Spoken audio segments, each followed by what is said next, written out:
On the left is going to be an account that is comprised of Pokemon below 1500 CP, that's below the Great League, and on the right, essentially almost Master League, they're going to be sub 3k on the CP. But there is a major difference actually, and you're going to see the results kind of interesting. So the account on the right is a level 38 account, the account on the left with the weaker Pokemon is higher, it's level 47. If you don't know why that's meaningful, it's because Team Go Rocket Pokemon are actually higher the higher that your trainer level is. Look at that Aerodactyl on the left being at 10712. The Aerodactyl on our right is 9269. So once again, that will scale up and down based on what your trainer level is. So wouldn't a trainer at level 38, having smaller CP to deal with, and with higher CP Pokemon, wouldn't it have an easier time? Well, I think in some cases here it is when we compare the two, but here's what's going on. The first thing is both of these Pokemon going up against Aerodactyl with Bite, by the way, they're both fighting the same cliff, as in like the same moves, same Pokemon and all that. So we can get that out of the way, but they're both resisting the dark typing of Bite. The thing is, while Pangoro might actually seem like it's struggling more right here, what you're ultimately going to notice essentially in this entire battle is that these are Pokemon that are below 1500, yet they are essentially on par. Some cases they're going to be better than that team on the right, and it's because not only are we utilizing on the left side resistances, you know, we're resisting whatever the typing of that fast attack is pretty much in all the cases,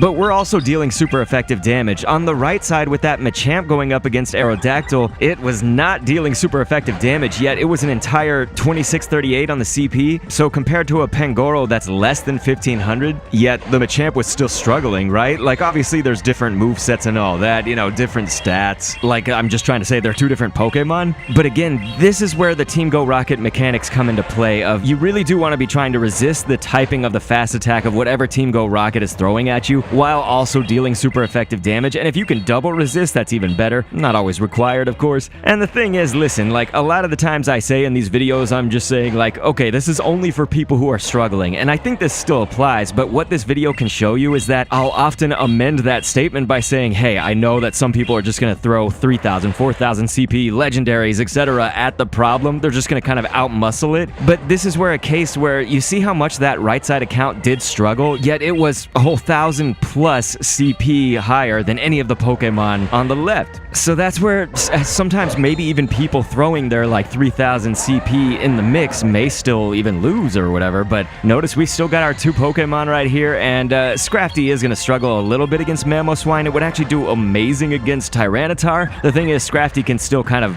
best this Mamoswine in this matchup, just when you compare the fact that Scrafty's 1493, right? This Mamoswine's 12,000, so ultimately it will fall right here, but we've gotten more than our money's worth out of all of these Pokemon, yet again, we have to reiterate, this account being at level 47, that's my main account. The one on the right was just my little baby like alt account. And look at this, like this Sandslash from Community Day is even stacking up to a Mamoswine when there's no like type advantage right there. So what's the deal in this case? You know, what's happening here? Why is that the case, right? Well, sure, we had the super effective damage before, but we also have a more spammy moveset combination. When you looked back at that Gyarados, for example, on the alt account on the right, it didn't really have the same kind of spammy movesets. Spammy just means that you can fire it off rapidly, like so we can use our charge attack over and over and over again. Sometimes you can chain it where the other side, they won't even get to move. So when you combine all those features, these are things that I talk about across all of the videos of Team Go Rocket that we cover on this channel. It's basically these main points in text on screen, but I can definitely understand that sometimes it helps to see more options and stuff, even though you don't always want to just copy me directly. You always want to address the fight based on the movesets and the Pokemon that they're sending at you. So please click an end screen on screen and you can see more against Cliff's Aerodactyl or whatever you end up trying to fight. Thanks for viewing.